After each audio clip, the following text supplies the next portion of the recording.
በስመ አብ ወወልድ ወመንፈስ ቅዱስ አሃዱ አምላክ አሜን።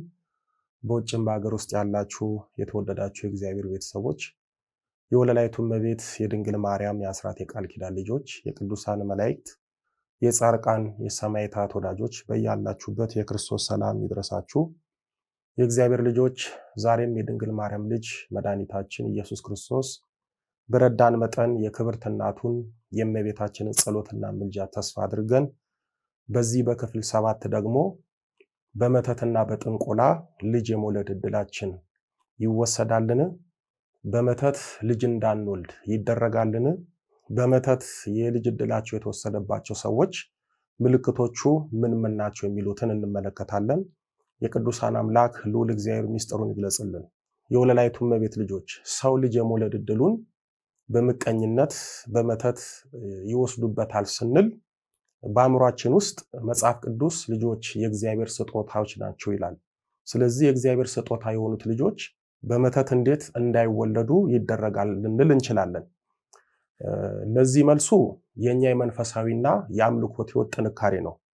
በአምልኮት እግዚአብሔር ጸንተን ሕጉን ጠብቀን በጸሎት ተግተን የማንኖር ከሆነ እንኳን ዕድላችን የልጅ መውለድ ስጦታችን ቀርቶ መልሰን የማናገኘው ውድ ሕይወታችንንና ነፍሳችንን በአጋንንት ልንነጠቅ እንችላለን። የወለላይቱ እመቤት ልጆች አንድ ሰው በሶስት መልኩ በመተት ልጅ እንዳይወልድ ይደረጋል።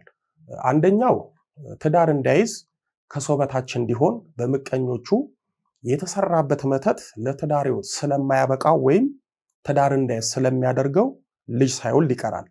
ይህ ማለት አግብቶ ልጅ የመውለድ ዕድሉ በመተት ተነጠቀ ወይም ተዘጋ ማለት ነው። በነገራችን ላይ የዕድል መተት ሲባል ተጠቅልሎ የዕድል መተት ተባለ እንጂ በዕድል መተት ውስጥ ብዙ የዕድል መተቶች አሉ። አንዲት ሴት የትዳር ዕድሏ በመተት ተወሰደ ማለት በመተት ልጅ እንዳትወልድ ተደረገባት ማለት ነው። የትዳር ዕድላችሁ በመተት ሲወሰድ አብሮ የትዳር ሕይወታችሁ ልጅ የመውለድ ዕድላችሁ አብሮ ነው የሚወሰደው። ሁለተኛው ቢያገቡም በመተት ድግምት በሚላክባቸው አጋንንት ሴት ከሆነች የማፀን ህመምተኛ እንድትሆን ማፀኗ እንዲዘጋ፣ ወንድ ከሆነ የመራቢያ ዘር ችግር እንዲኖርበት በማድረግ ልጅ እንዳይወልድ ይደረጋል። ሶስተኛው የልጅ ዕድሉን በመተት በመውሰድ ልጅ እንዳይወልድ ይደረጋል። ወዳጆች ይህ ሁሉ በመተት በሰው ላይ የሚመተተው በቁስ ነው። ለምሳሌ እንደ ውስጥ ልብስ፣ ፓንት፣ ፀጉር፣ በሚለበሱ ልብስ፣ በሚመገቡት ምግብና በሚጠጡት መጠጥ ላይ በማስደገም ይተናኮላሉ።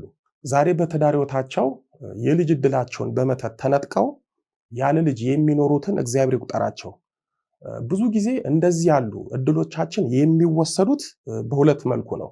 አንደኛው ገና ትዳር ሳንይዝ ዕድላችን ተቆጥሮ በመተት ታስሮ ይወሰድብናል። ሁለተኛው ደግሞ ትዳር ከያዝን በኋላ በቅናት በምቀኝነት ተመትቶብን ይወሰዳል። የሚያሳዝነው አብዛኛው መተት የሚመተትብን በራሳችን ሰዎች፣ ለምሳሌ በቤተሰብ በዘመዳችን በቅርባችን ሰዎች፣ ለምሳሌ በጓደኛችን በጎረቤታችንና በቅርበት ገመናችንን በሚያውቁ ሰዎች ነው። በመተት የልጅ ዕድላቸው የተወሰደባቸው ሰዎች ምልክቶቹ ምን ናቸው የሚሉትን ስናይ በማፀናቸው ላይ መተት ተመትቶባቸው ልጅ እንዳይወልዱ የተደረገባቸው እህቶቻችን ወይም ልጅ የመውለድ ዕድላቸው የተወሰደባቸው ሰዎች ማህፀናቸው ላይ ልዩ ልዩ ምልክቶች ያያሉ። ምልክቱም ማህፀናቸውን ይቆርጣቸዋል፣ ያለማቋረጥ ደም ይፈሳቸዋል። የሚፈሳቸው ደም ደግሞ የአንዳንዶቹ የተለየ ነው። የረጋና እንደተበላሸ ጉበት አይነት ነው። የሌሎቹ ደግሞ ጥቁር ደም ነው። ማህፀናቸውን ይነፋቸዋል፣ ያብጣል፣ እንደ ልጅ የሚገላበጥ ነገር ይሰማቸዋል፣ ልጅ ያስጠላቸዋል፣ ስለ መውለድ ሲያስቡ ይጨነቃሉ፣ ሩካቤ ስጋ ያስጠላቸዋል፣ ማህፀናቸውን ያሳክካቸዋል፣ ያቃጥላቸዋል። የወር አበባ ሲመጣ ሁሌም ከፍተኛ ህመምና ስቃይ ይሰማቸዋል። የወር አበባቸው ይዛባል። በወር አበባቸው ጊዜ ከሌሎቹ ሴቶች በተለየ መልኩ ከፍተኛ ደም ይፈሳቸዋል። የወር አበባቸው ያለ ጊዜው በወጣትነት እድሜያቸው ይጠፋል ወይም ይቀራል። በአንዳንዶቹ ላይ በ3 በ6 ወር ብቅ ብሎ ይጠፋል፣ ወይም በዓመት ብልጭ ብሎ ይጠፋል። አሊያም እስከነጭራሹ የወር አበባ ያዩ ማህፀናቸው ይሸታል ወይም መጥፎ ጠረን ይወጣዋል። ቢታጠቡም ቢያነጹት ሽታው ለጊዜው ነው እንጂ ተመልሶ ያው ይሆናል። ድርስ ነፍሰ ጡር ሴት ይመስል፣ አንዳንዶቹ ደግሞ የ5 ወርና ከዛም በላይ ያለች ነፍሰ ጡር ሴት ይመስል ማህፀናቸውና ሆዳቸው አካባቢ ያብጣል። ማህፀናቸው ውስጥ ጽንስ ያለ ይመስል የሚገላበጥና የሚንቀሳቀስ ነገር ይሰማቸዋል። ሽንት ሲሸኑ ያቃጥላቸዋል። በድንገት በተደጋጋሚ ሽንት ያመልጣቸዋል። የማያውቁት ፈሳሽ ከማህፀናቸው ይወጣል። ሩካቤ ስጋ ሲፈጽሙ ከፍተኛ የሆነ ህመም ይሰማቸዋል። ሩካቤ ስጋ ማለት ለነሱ ደስታ ሳይሆን ስቃይ ነው የሚሆንባቸው፣ ወይም ስሜት አልባ ይሆናሉ። በተደጋጋሚ ጽንስ የመጨናገፍ ነገር ይገጥማቸዋል። አንዳንዶቹ ደግሞ በፍጹም ማህፀናቸው ልጅ መሸከም ወይም መያዝ አይችልም። ከማህፀን ውጪ የሆነ እርግዝና ያጋጥማቸዋል። ያለ እድሜያቸው በተለይ በወጣትነትና በሚወልዱበት እድሜያቸው የመራቢያ እንቁላላቸው በጣም የደከመና ልጅ ለመውለድ የማያስችል ይሆናል። የአንዳንዶቹ ደግሞ በወጣትነትና በሚወልዱበት እድሜያቸው የመራቢያ እንቁላላቸው ይመነምናል፣ ይጠፋል። ወንዱ ደግሞ ዘሩ ይደነብሻል፣ ሩካቤ ስጋ መፈጸም ያቅተዋል፣ ልጅ መውለድ አያስብም፣ ቢያስብም አይፈልግም። በጣም የሚገርመው የሴቶቹና የወንዶቹ ልጅ የመውለድ እድላቸው ሲወሰድባቸው ሁለቱም ላይ ማለትም ሴቷም ላይ ወንዱም ላይ በጋራ የሚታይባቸው ልብ የማይሉት ትልቅ ምልክታቸው ሴቷ ካረገዘች ወንዱ ካስረገዘ በኋላ ጽንሱን አይፈልጉም። በፍጹም ካልወጣ ሞቼ እገኛለሁ ብለው ጽንሱን ያጨናግፋሉ። ልጅ የመውለድ እድላችሁ ስለተወሰደባችሁ ወልዳችሁ ማየት ሳይሆን አጨናግፋችሁ መኖር ትመርጣላችሁ። አንዳንዶቹ ለዛውም በተደጋጋሚ ጽንስ ያጨናግፋሉ። በነገራችን ላይ እነዚህ የነገርኳችሁ ጥቂት የማይባሉት ምልክቶች ወንድና ሴት አይነ ጥላ ሾተ ላይ ወይም ወንድና ሴት ዛር የዛር ቡዳ ማህፀን ላይ ሲቀመጡ የምታዩት ምልክቶች ናቸው።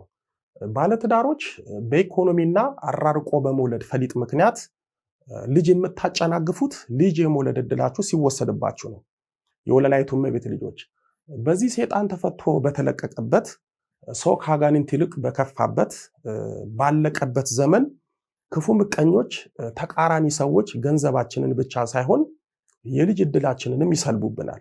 በትዳር ያላችሁ ወገኖቼ ልጅ መውለድ እምቢ ብሏችሁ ነገር ግን በሕክምናው መውለድ ትችላላችሁ ተብላችሁ ተመስክሮላችሁ ግን ልጅ መውለድ እምቢ ካላችሁ ቆም ብላችሁ አስቡ። በጣም ብዙ ሴቶች ልጅ መውለድ ይፈልጉና ልጅ እምቢ ይላቸዋል። ወደ ሕክምናም ተቋም ሄደው ሲመረመሩ ማህፀናቸው ንጹህ ነው። የመራቢያ እንቁላላቸው ልጅ ለመውለድ ዝግጁ ነው። እድሜያቸውም ለመውለድ ምቹ ነው። ግን ልጅ መውለድ አይችሉም። ለምን? ልጅ የመውለድ እድላቸው በመተት ስለተወሰደባቸው ወይም በአይነ ጥላና በዛር ስለተዘጋባቸው። ገንዘባችሁን የሐኪም ሲሳይ ከማድረጋችሁ በፊት ፊታችሁን ወደ እግዚአብሔር መልሱና ጸበሉን መጠመቅ፣ ቅባ ቅዱስን መቀባት፣ በጸሎት መበርታትን፣ የልጅ ቃል ኪዳን ያላቸውን ቅዱሳንን ገድላቸው ማዘልንና መሳልን ልመዱ። ያኔ የችግራችሁን መፍትሄና ሚስጥር ታውቃላችሁ። ስለዚህ በትዳር ውስጥ ያላችሁ ሰዎች ልጅ ባለመውለዳችሁ እግዚአብሔር መሃን እንዳደረጋችሁ በመቁጠር እርሱ ላይ ከማማረር በፊት ራስን ዞር ብሎ ማየትና በመንፈሳዊ አገልግሎቶች ራስን መፈተሽ መልካም ነው። ምክንያቱም ብዙ ሰዎች ልጅ መውለድ እምቢ ሲላችሁ እግዚአብሔር ማህፀናችሁን የዘጋ ወንዶቹም ልጅ የነሳችሁ ይመስላችኋል። ግን አይደለም። እግዚአብሔር ለአዳምና ለሔዋን ብዙ ተባዙ ምድርንም ሙላት ያለውን ቃል ኪዳን አያጥፍም። ለዚህም ነው እግዚአብሔር በትንቢተ ኢሳይያስ በምዕራፍ 66 ቁጥር 9 ላይ ማህፀንን እኔ እዘጋለሁን ይላል አምላክሽ በማለት ይጠይቃል። ወዳጆቼ ማህፀንን ለልጅ በረከት የከፈተ እግዚአብሔር አይዘጋም። ክፎችና ክፉ መናፍስቶች ግን ማህፀንን ይዘጋሉ፣ ያዘጋሉ። ስለዚህ የመተት አጋንንትና መተተኞች ማህፀናችሁን ዘግተው አዘግተው የልጅ እድላችሁን የራሳችሁ ሰዎች ወስደው እግዚአብሔር ልጅ ነሳኝ፣ ልጅ ከለከለኝ አትበሉ። እዚህ ላይ አንድ አስገራሚና አሳዛኝ ታሪክ ልንገራችሁ። ይህንን ታሪክ የማውቀው የዛሬ 16 ዓመት ነው። ልጅቷ አሻራ መርማሪ ፖሊስ ናት። አብራት ከልጅነት ከትምህርት ቤት ጀምሮ ጓደኛ የሆነቻት ልጅ ነበረች። እነዚህ ሁለት ጓደኛሞች ተምረው አድገው ስራ ይዘው ያገባሉ። አንደኛዋ ልጅ መውለድ እምቢ ይላታል።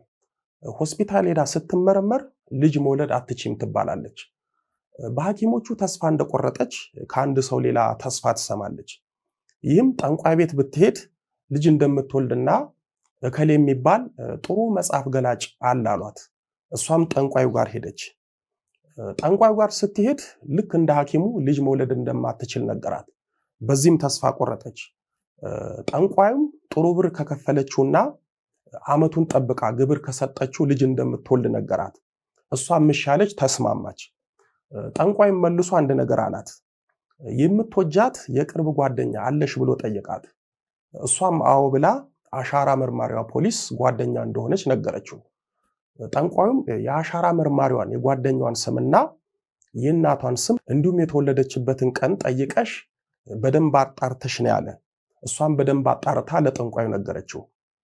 ጠንቋዩም አውደ ነገሥት አውጥቶ አሻራ መርማሪ የሆነችውን የጓደኛዋን እድሏን ሲያይ በደስታ ተሞላ። ለልጅቷም ጓደኛሽ ማህፀነ ለምለም ናት፣ ስለዚህ በሷ እድል ወይም ማህፀን አንቺ ትወልጃለሽ። ጓደኛሽን ሁል ጊዜ መቼ ከባሏ ጋር ግንኙነት እንደምታደርግ ጠይቂ።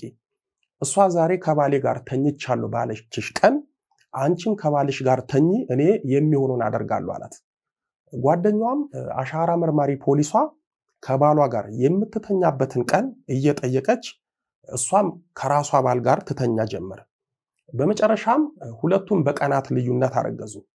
ይህንን ታሪክ ስነግራችሁ ተረት ተረት እንዳይመስላችሁ፣ በጣም ልቤን የሰበረኝና ከባለ ታሪኳ ጋራ ብዙ ፈተና አሳልፌያለሁ።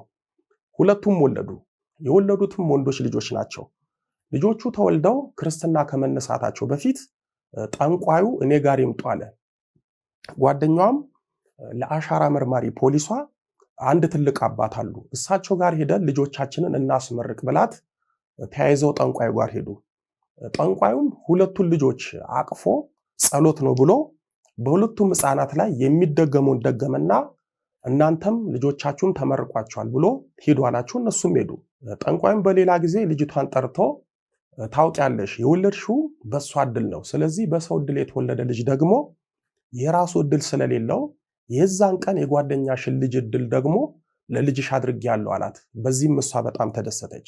ልጁ በተወለደ በ3 ወሩ አባቱ ወይም የአሻራ መርማሪያ ፖሊስ ባሏ ምንም ባልታወቀ ሁኔታ ድልድይ ስር ሞቶ ተገኘ። ጠንቋዩ ባሏን በጥላው ገደለው። እነዚህ ጓደኛሞች ሚስጥራቸው ሳይታወቅ አብረው ለረጅም ጊዜ ቆዩ። ልጆቹም አደጉ። ለትምህርት አንድ ትምህርት ቤትና አንድ ክፍል ገቡ። እድሉ የተወሰደበት ልጅ የክፍሉ የመጨረሻ ሰነፍ ተማሪ ሆነ። እድሉን የወሰደበት ልጅ ደግሞ የክፍሉ ጎበዝ ተማሪ ሆነ። እንዲህ ያሉ እድሉ የተወሰደበት እድሉን በወሰደበት ልጅ እየታገዘ በስንት ትግል ከሱ እየቀዳ ማትሪክ ተፈትኖ ዩኒቨርሲቲ ገባና 1 ዓመት ሳይማር ተባረረ። እድሉን የወሰደበት ልጅ ደግሞ ስትሬት ያምጥቶ ዩኒቨርሲቲ ገባ። ተመርቆ ወጥቶ ትልቅ ስራ ያዘ። እድሉ የተወሰደበት ደግሞ ሱሰኛ ጠጭ ሆኖ ቀረ። በኋላ እንጦጦ ማርያም እያለው የሷም የልጇን እድል የተወሰደባት አሻራ መርማሪያ ፖሊስ በጣም ታማ መጣች። የታመመችውም ደግሞ ማህፀኗ ነው። ምክንያቱም የልጅ እድሏ ስለተወሰደባት ከማህፀኗ እጅግ በጣም የሚሸትና እንደተበላሸጉበት የጓጎለና የረጋ ደም ይወጣ ነበረ። የሚያስታምማት ቤተሰብ ስለሌላት እኔ ጋር አድርጊያት ማስታመም ጀመርኩ። ስለ ራሴ ለመናገር ሳይሆን አንዳንድ የራሷን መቆጣጠር ስለሚያቅታት ያንን የረጋውን የሚሸተውን ደሟን እኔ ነበርኩ የምጠርግላት። ሽታው ከምነግራችሁ በላይ ነው። ብቻ ምን አለፋችሁ በስንት ስቃይ ከወራቶች በኋላ ከማፀን በሽታዋ ዳነች፣ ወደ ስራዋ ተመለሰች። በመሃል እኔም ትዳር ያዝኩ፣ እሷም በስራ ቢዚ ሆነች። አልፎ አልፎ እንደዋወል ነበረ። የዛሬ 3 ዓመት እድሉ የተወሰደበት ልጇ በሌለበት በባዶ ቤት ውስጥ ድንገት ሞታ ተገኘች። በጣም የሚያሳዝነው መሞቷ የታወቀው በ3ኛው ቀን ነው። እነሱም ጎረቤቶቿ እዚህ ቤት በጣም የሚሸት ነገር አለ፣ ስናንኳኳ መልስ የሚሰጠን የለም ብለው ለፖሊስ አመልክተው ፖሊስ መጥቶ በሩን ሰብሮ ሲገባ አልጋዋ ላይ ስጋዋ ፈርሶና በስብሶ አገኙት። ከሞተች 3 ቀን ሆኗት ስለነበር ባለቤቷን በጥላ ወጊ ገድለውባት የሷንም የልጇንም እድል ወስደውባት እሷንም ለሞት አበቋት። ሰው የሰውን እድል ለመውሰድ የሚሄድበትን የክፋት የርቀት መንገድ እንድታውቁና እንድትነቁ ነው ይህንን አሳዛኝ ታሪክ የነገርኳችሁ። ስለዚህ ልጅ የመውለድ እድል የሚወስዱ ወይም ማህፀንን የሚሰልቡና የሚያሰልቡ አሉ፣ የወለላይቱ እመቤት ልጆች። እናንተም ሳታውቁ ልጅ መውለድ እየቻላችሁ መሐነን ትላላችሁ፣ የልጅ እድላችሁን ተነጥቃችሁ። በየጠንቋይ ቤት የሚሄዱ ከክፉ መናፍስት ጋር የተወለዱ ከእግዚአብሔር ዘንድ የህይወት እድል የማይኖራቸው የእናንተን እድል በመተት እየቀሙ ልጅ ወልደው እየሳሙ ይኖራሉ።